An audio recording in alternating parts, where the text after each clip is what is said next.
Hello students. This activity we're going to discuss, I call it the Tower Building Challenge.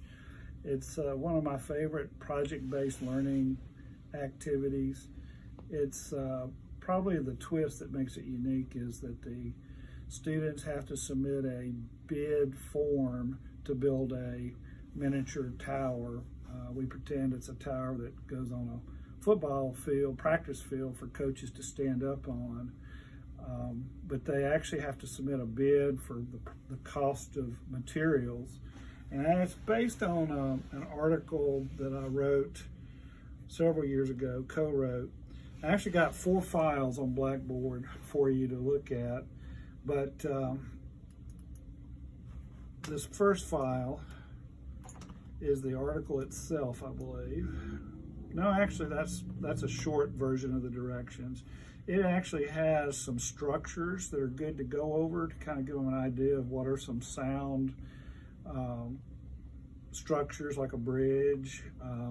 The Arch of St. Louis is a very sound structure, and it's based on it being triangular shaped. And the arch itself, I like to talk about that, was invented by the Romans. It's structurally sound. And then here's the famous structure, Golden Gate Bridge, which has a lot of triangles, which is considered to be a super strong feature of bridges and radio towers. There's a spider web. You could talk about the structure of a spider web. All these have one unique feature in that they're open area where wind can go through them. So before they ever start building the tower, I like to kind of build a little background knowledge as far as what structures are made of, what's the geometric figures that go in there. The other file, let's see, which is this one, that's the article itself. In the article, it talks about what happens if things are not built really well. Here's a bridge that collapsed. I believe it was in Maine. There's a car down in the middle of the river there. The article has actually one activity in here where students are given a sheet of paper and they have to get a bucket of pennies to fit on the paper without it collapsing, just one sheet of paper. And here are some of the structures that were successful at holding a large bowl of pennies. Notice that's got a little bit of a triangular shape. Here's a column shape. The real activity starts though right here, where it's a scenario, tells them your team's a construction company being asked to design and build a tower for a football field according to certain parameters. You have 2 days to plan and construct your tower. Your company will need to submit a sealed bid before beginning construction of the tower. And it goes on, because multiple towers will be needed for multiple football fields in the school district. Each company will build a tower, and the cost and safety of your company's tower will be compared to other companies in the area. If the committee, which is going to be you, determines that your tower is the safest and most cheaply built, the committee will strongly encourage your company to submit a sealed bid for constructing a new football stadium.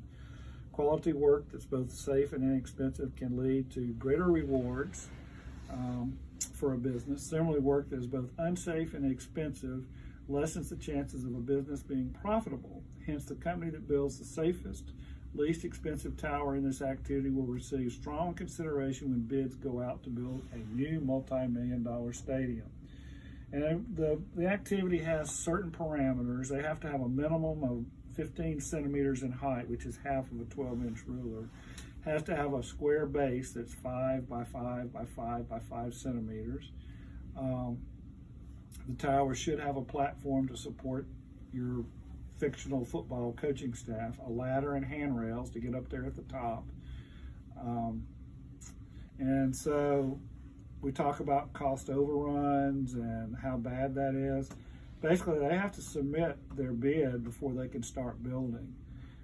There's little jobs that they do for this activity: an architect, a construction company CEO, an accountant, an engineer, and it tells what each of those jobs entails. Now, one of my rules for doing this activity is that they can't start building and they can't get materials until they've submitted their bid. They can come up to the supply table and look at the materials, but they can't take anything back to their table. So here's the bid form. I've put this on here for you. And this gives you an example of how much certain things cost. Popsicle sticks, wooden dowels, coffee stirrers, pencils are $100 each. Using a glue gun, which most students choose to do, the rental on that's $500. Very few these days use glue, but that is an option.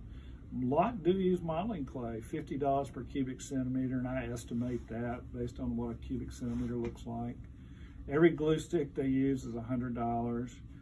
Rubber bands, $20 each. Any wire is $10 per centimeter.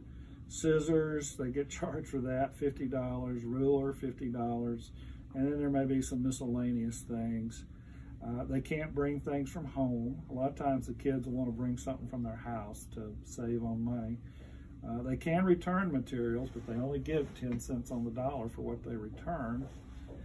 And as soon as the clock starts for planning, it's $50 a minute. And then they have to estimate how long it's going to take to build their tower, which is $25 a minute. So before they ever get started, they have to submit their bid, the bid cost, and the name of their company to the teacher. The activity works really well. And when you watch the next video, you'll see some of the towers that were built in our testing, the testing of the towers.